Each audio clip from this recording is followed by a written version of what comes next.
तो 2 बार के ओलंपिक पदक विजेता पहलवान सुशील कुमार आखिर दिल्ली के तिहाड़ जेल से बाहर आ ही गए। उन्हें पैरोल तो पहले ही मिल गया था, लेकिन तिहाड़ जेल से वो बाहर आए। तो तिहाड़ जेल से जब सुशील कुमार पहलवान बाहर निकल रहे थे तो उन्हें तिहाड़ जेल के 4 नंबर जेल से क्यों निकाला गया, ये भी बताएंगे इस वीडियो में। साथ ही आपको ये बताएंगे कि सुशील कुमार की पत्नी का जो सर्जरी होना है, जिसकी वजह से उन्हें जमानत मिली है, पैरोल पे बाहर आ रहे हैं, वो कब होना है, और सुशील कुमार के बाहर आ जाने के बाद अब किन किन दिक्कतों का सामना करना पड़ सकता है। सुशील कुमार के बाहर आने के बाद अब सागर धनखड़ के परिवार का क्या कहना है, पूरे मामले में आपको विस्तार से एक बातें बताएंगे। तो बने रहिएगा वीडियो के अंत तक। नमस्कार, मेरा नाम है देवनाथ पांडे और आप देख रहे हैं BDF न्यूज की क्राइम सीरीज खलनायक, जिसमें हम आपको रोजाना सुनाते हैं अपराध की दुनिया की छोटी और बड़ी खबरें। तो 4 मई 2021 जब वो दिन था, दिल्ली के छत्रसाल स्टेडियम में 2 बार के ओलंपिक पदक विजेता पहलवान सुशील कुमार सागर धनखड़ की पीट कर हत्या कर देते हैं। और पूरे देश में ये खबर सोशल मीडिया, इलेक्ट्रॉनिक मीडिया या फिर प्रिंट मीडिया, हर जगह इन माध्यम से, इन प्लेटफॉर्म के माध्यम से सब लोगों तक ये खबर पहुंच जाती है और लोग सुशील कुमार पहलवान के बारे में सुनकर सन्न रह जाते हैं। सुशील कुमार की गिरफ्तारी होती है और जब वो पकड़े जाते हैं तब ये सारी बातें निकलकर सामने आती है। खैर, ये मामला बहुत ज़्यादा तूल पकड़ता है। सुशील कुमार को दिल्ली के पहले मंडोली जेल में रखा जाता है और मंडोली जेल में रखने के बाद उन्हें तिहाड़ में शिफ्ट कर दिया जाता है। लेकिन इतने दिनों के बाद सुशील कुमार पहलवान जेल से बाहर आ गए।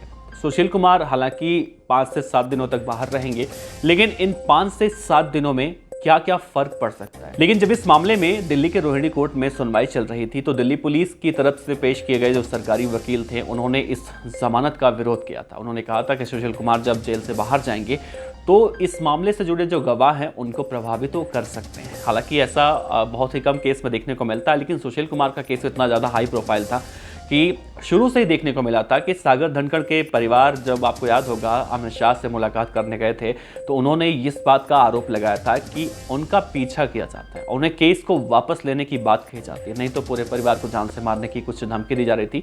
कुछ इस तरह से मीडिया रिपोर्ट से जानकारी निकलकर सामने आई थी। लेकिन उसके बाद ये मामला आया गया हो गया और सुशील कुमार के बारे में कोई खबर निकलकर सामने नहीं आई।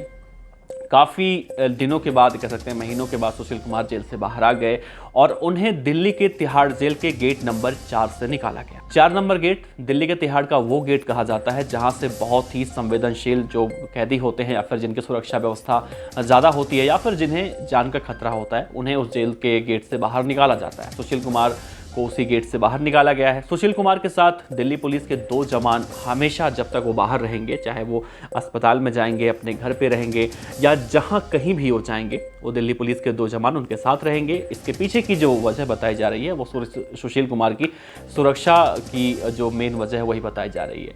तो 7 नवंबर यानी कि कल सुशील कुमार की पत्नी, जिनका नाम सभी कुमार है, उनका सर्जरी होना है और उनको जो बहुत दिनों से परेशानी चल रही थी, तो देखना है होगा कि सुशील कुमार इस दौरान जब जेल से बाहर रहते हैं तो क्या कुछ वो मतलब नियमों का पालन कितना करते हैं।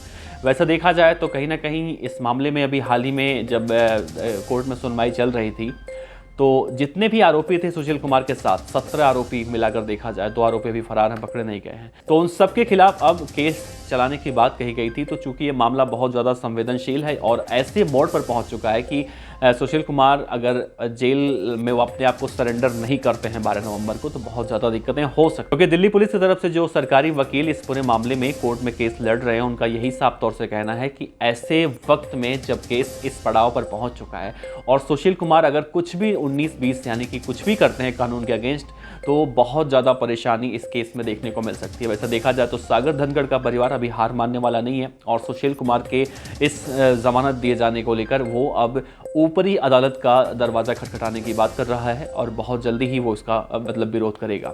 लेकिन विरोध करने से फ़ायदा भी इसमें कुछ नहीं है, क्योंकि सुशील कुमार 5 से 7 दिनों तक बाहर हैं। अगर सुशील कुमार नियमों का पालन करते हैं तो 13 नवंबर को वो अपने आप को तिहाड़ जेल में जाकर सरेंडर करवा देंगे या फिर समर्पित कर देंगे, आप जिस भी भाषा में समझ लीजिए।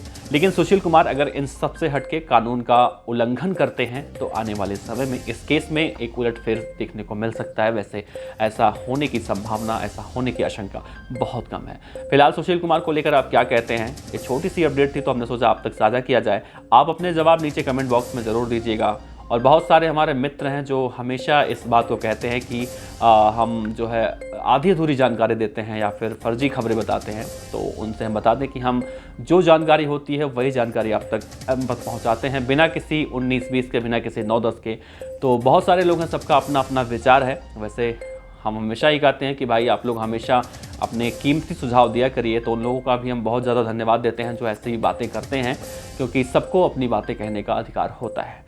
तो इस खबर पर भी, इस वीडियो पर भी अपनी राय दीजिएगा। आपका बहुत बहुत शुक्रिया। देखते रहिए BDF न्यूज़। मिलते हैं अगले वीडियो में। नमस्कार।